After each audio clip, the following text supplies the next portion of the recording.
எந்திரா, நான் இறங்கணும்.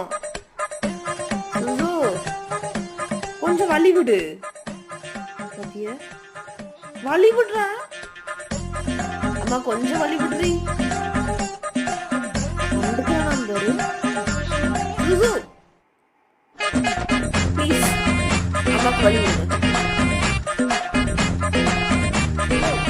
டேய், அடேய், கேக்குதாடா உங்க காது? கொஞ்சம் வழி விடுறா. நான் இறங்கணும்டா. வேன் இங்க வந்து படுத்துட்டு இருக்கிற. நிக்கிறான் பாரு முழிய. டேய் முட்டைக்காசு, எந்திரி எந்திரி எந்திரி எந்திரி சுசு, எந்திரி எந்திரி சுசு, எந்திரி. கேட்காதே, இதனால காது எதுவும் கேட்காதே. எந்த சேனல் அடுத்த வீடியோல போய் பாருங்க.